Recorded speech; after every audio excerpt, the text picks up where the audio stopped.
Halo semuanya, selamat datang di channel 100 Alur Cerita. Pada kesempatan kali ini kita akan membahas Batang 99 Plus part 3. Buat kalian yang belum nonton part sebelumnya, silahkan cek di playlist yang telah saya buat atau cek di deskripsi.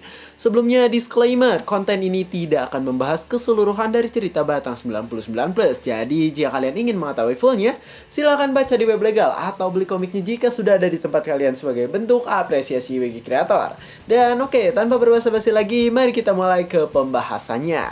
Cerita dimulai dengan Dewi yang menatap Booty Boy dengan tajam karena sekarang ia kesal dengan kelakuan dari Booty Boy. Sedangkan di tempat lain terlihat keadaan yang sedang sangat tenang dan tidak ada apapun yang terjadi. Namun tiba-tiba di sana terlihat Kyoka dan juga Jiwo, sang sempak terkuat, sedang berlari dengan secepat tenaga mereka masing-masing. Kyoka sendiri di sana bertanya apakah benar jika ledakan yang tadi terjadi adalah karena ulah dari Booty Boy. Jiwo yang mendengar hal itu di sana langsung menjawab bahwa hal itu mungkin saja karena kekuatan itu setara dengan kekuatan yang dimiliki oleh cheater. Jiwo di sana ingat dengan perkataan Kyoka yang mengatakan jika ada kemungkinan Chronolife diretas oleh orang dalam perusahaan sendiri. Dan di sana Jiwo langsung memperhatikan wajah dari Presiden Chronolife saat itu. Di sana Jiwo berpikir bahwa wajah Pak Presiden saat itu benar-benar mencurigakan. Sambil berlari di sana Jiwo berkata bahwa Booty Boy pernah menghancurkan gol Robin Hood yang cukup kuat sendirian saja, dan sekarang dirinya yakin jika Booty Boy pasti sedang beraksi menggunakan akun cheater yang dimiliki oleh dirinya sendiri. Kyoka yang mendengar hal itu di sana langsung menatap Jiwo dan ia memanggil Jiwo yang sekarang ada di hadapan dirinya tersebut. Dengan nada yang sedikit meledek di sana Kyoka berkata, apakah Jiwo sekarang bisa berlari dengan cepat karena larinya sangatlah lambat. Jiwo pun langsung menjawab bahwa ia tidak menaruh poin pada agility, jadi ia memiliki kecepatan yang sangat rendah. Sesaat mereka sampai pada tempat ledakan berasal, di sana mereka berdua langsung terkejut karena di hadapan mereka ada zona game yang sedang dilakukan oleh Booty Boy. Kyoka dan Jiwo yang melihat zona GM di sana langsung kebingungan karena mereka tidak tahu tentang apa yang sebenarnya hal itu. Saat mereka sedang memperhatikan zona GM, tiba-tiba mereka berdua langsung terkejut karena Habaik mengatakan bahwa yang sedang mereka perhatikan adalah jejak dari teleportasi yang digunakan oleh Booty Boy. Dengan keadaan yang cukup menyedihkan, di sana Habaik langsung menyapa mereka berdua. Habaik berkata bahwa sekarang dirinya sudah lama tidak bertemu dengan Jiwo yang ia anggap sebagai seorang pahlawan. Jiwo yang melihat Habaik di sana langsung bertanya mengapa Habaik bisa ada di sana dan kenapa pula tangan Habaik sekarang sudah tidak ada. Sedangkan Kyoka yang melihat Habaik di sana langsung berpikir bahwa Habaik ini adalah orang yang pernah menculik dirinya dahulu. Habaik sendiri di sana langsung mengatakan bahwa dirinya telah diserang oleh Booty Boy dan sekarang Booty Boy sedang berpindah ke zona game bersama dengan Luna. Jiwo yang mendengar hal itu di sana langsung terkejut karena ternyata Booty Boy benar-benar seorang operator. Namun di sana Jiwo bingung dengan orang bernama Luna yang Habaik katakan. Habaik di sana bertanya apakah Jiwo benar-benar tidak tahu tentang Luna. Padahal Luna sendiri sering berbicara tentang Jiwo dan Luna juga bilang jika Jiwo ini pernah menyukai Luna. Jiwo yang mendengar hal itu di sana langsung memasang wajah bingung. Sedangkan Kyoka langsung marah karena ia terbakar oleh api cemburu. Ya, Habaik pun di sana langsung menjelaskan bahwa Luna ini adalah wanita dengan rambut hitam lurus dan berponi. Jiwo yang mendengar hal itu di sana langsung berpikir tentang siapa itu Luna yang dikatakan oleh Habaik pada dirinya. Jiwo pun di sana langsung ingat bahwa Luna ini ternyata adalah si Dewi yang ia anggap sebagai kecoa karena tidak mokad-mokad. Kyoka yang mendengar hal itu di sana langsung memasang wajah kesal meledeknya.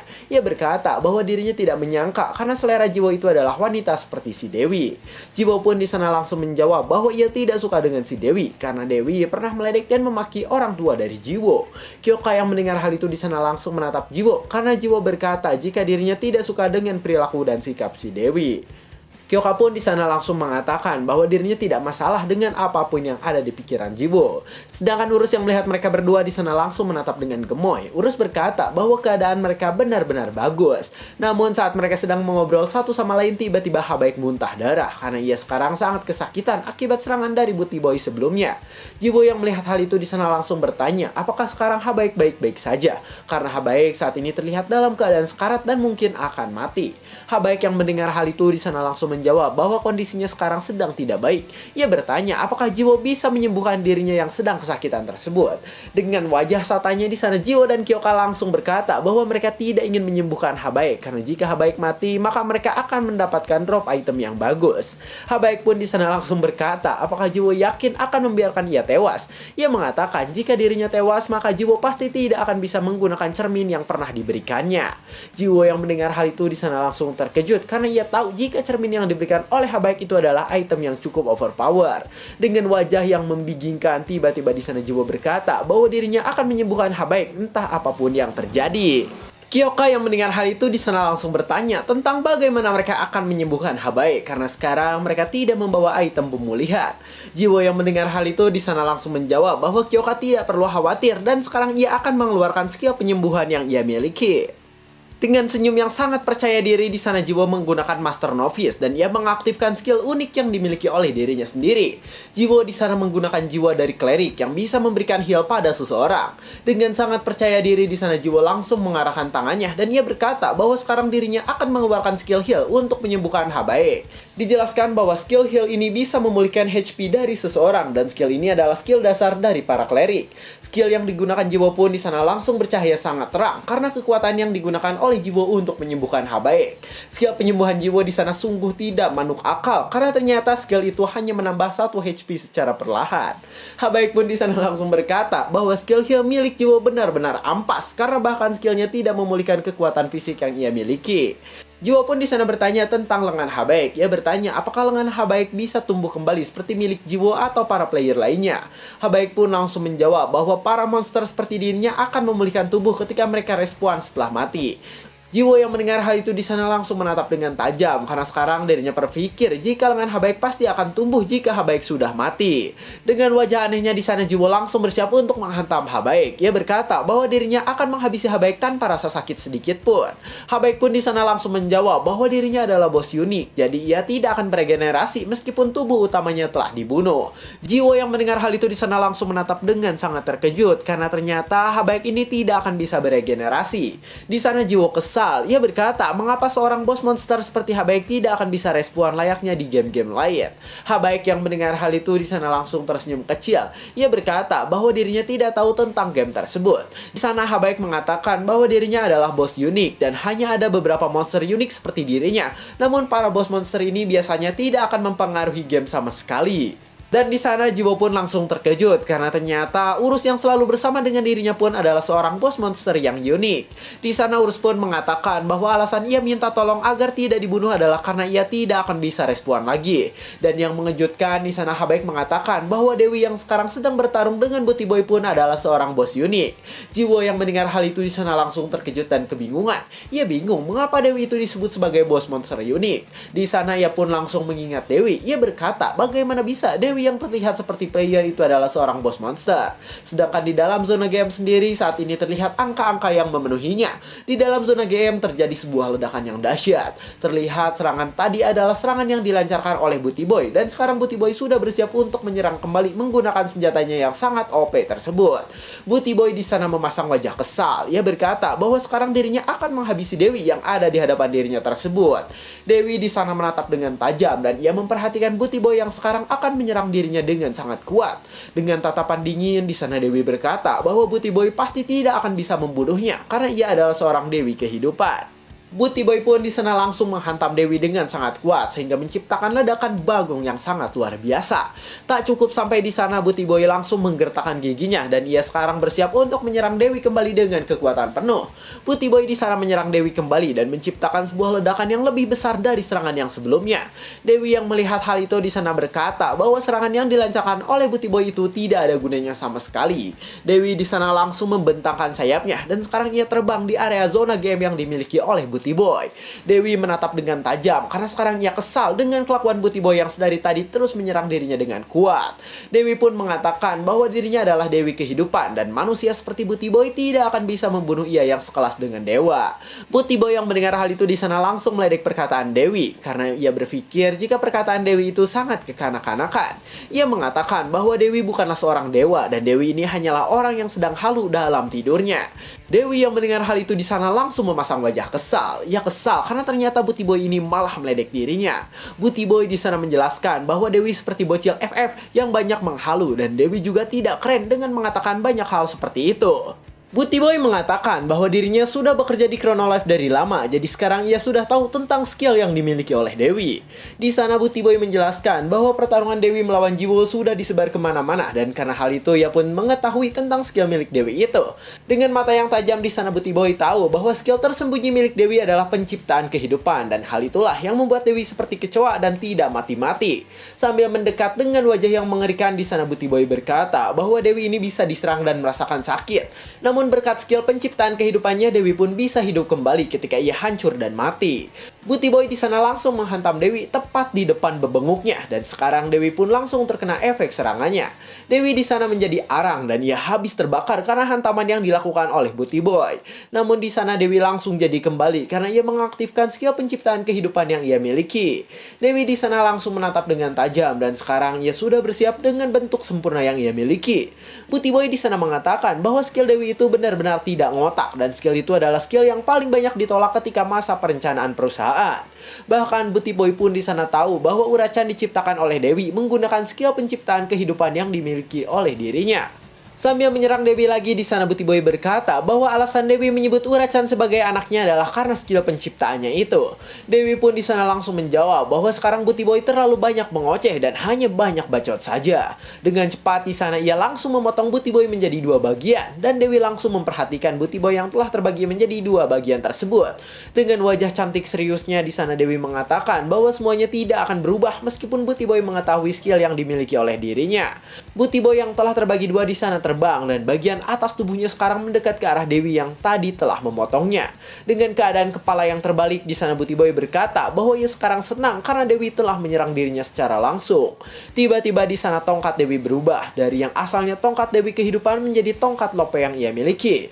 Dewi yang melihat hal itu langsung terkejut dan kebingungan karena ternyata sekarang tongkat yang ia miliki telah kembali ke bentuk awalnya. Sambil mendekat ke arah Dewi, di sana Booty Boy berkata bahwa dirinya memiliki alasan tersendiri untuk membawa Dewi ke dalam zona GM yang ada di dalam kuasanya. Dewi sendiri di sana tidak bisa berkutik ketika Booty Boy mengatakan hal itu pada dirinya. Dan bahkan di sana Dewi kembali ke bentuk asal yang dimana ia sekarang menjadi versi awal dirinya dan bukan lagi Dewi kehidupan.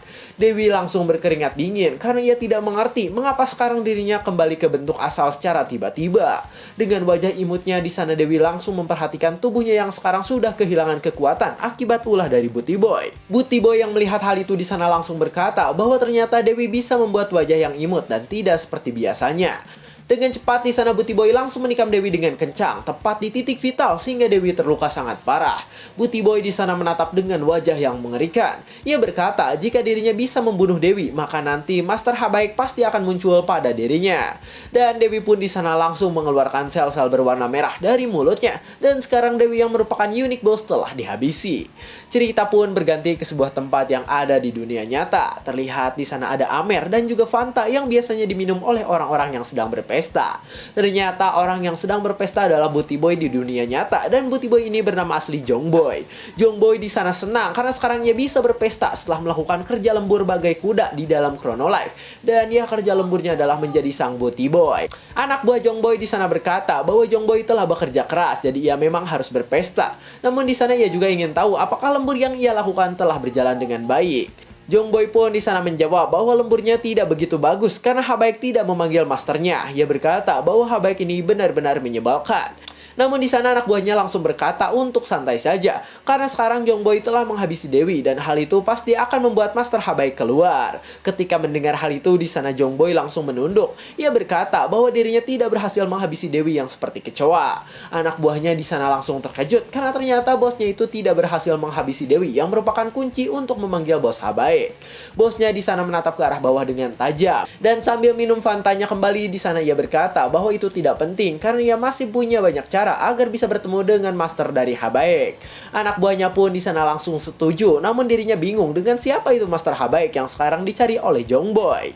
Jong Boy yang mendengar hal itu di sana langsung kesal. Ia berkata apakah anak buahnya tidak mengetahui hal itu, padahal dia sudah bekerja sama dengan Jong Boy. Sambil tos Coca-Cola bersama dengan wanita di sebelahnya, di sana anak buah Jong Boy berkata bahwa ia tidak tahu karena dirinya hanya mengikuti Jong Boy saja, layaknya seorang nakama sejati. Jong Boy pun di sana langsung menjelaskan bahwa Master Habaik adalah seorang bos monster dan bos monster ini terkait dengan cerita utama dari Chronolife. Dan Master Habaik ini adalah seorang pedagang papan atas yang disebut Riot sebagai sang kemalasan. Di sana Jong Jongboy menjelaskan bahwa Ryot sang kemalasan ini adalah seorang pedagang dan tidak seperti bos monster pada umumnya.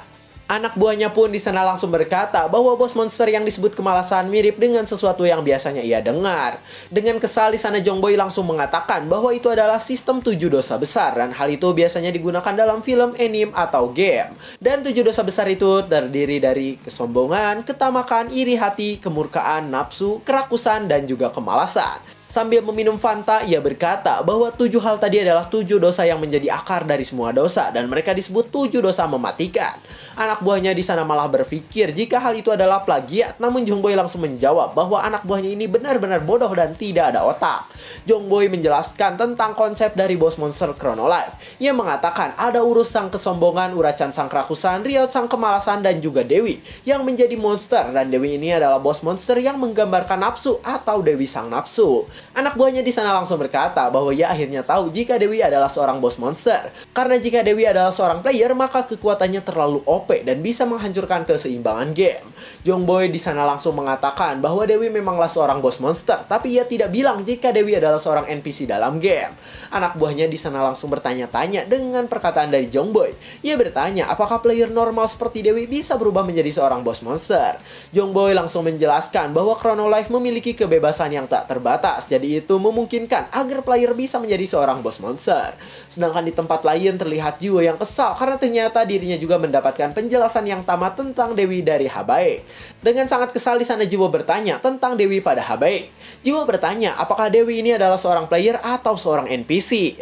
Habae pun langsung menjawab bahwa ia tidak tahu dan ia berkata jika Booty Boy mungkin tahu karena dia adalah seorang operator. Jiwo yang mendengar hal itu di sana langsung kesal. Ia berkata bahwa sekarang dirinya punya alasan baru untuk bisa menghantam bebenguk milik Booty Boy. Kyoka pun di sana langsung berkata bahwa ia tidak mengerti dengan tujuan dari Booty Boy. Di sana ia bingung mengapa Booty Boy selalu menyerang orang lain. Habaik pun di sana langsung mengatakan bahwa ia memiliki beberapa dugaan tentang alasan Booty Boy yang menyerang orang lain. Jiwo pun di sana langsung terkejut karena ternyata Habaik mengatakan jika apa yang dikejar oleh Booty Boy adalah sebuah pecahan dewa. Urus langsung menjelaskan bahwa pecahan dewa ini adalah sebutan lain untuk item tingkat Numen seperti item milik Kyoka dahulu. Saat mereka sedang membicarakan tentang item tingkat Numen, tiba-tiba Hong datang ke arah mereka. Dengan wajah cantiknya, Hong berkata bahwa ia minta maaf karena tiba-tiba menghilang, sebab ia sibuk menyelidiki masalah Booty Boy sendiri. Hong di sana berkata agar mereka yang ada di sana ikut dengan dirinya ke sebuah tempat. Di sana Hong mengatakan bahwa sekarang dirinya telah menemukan tempat persembunyian dari Booty Boy.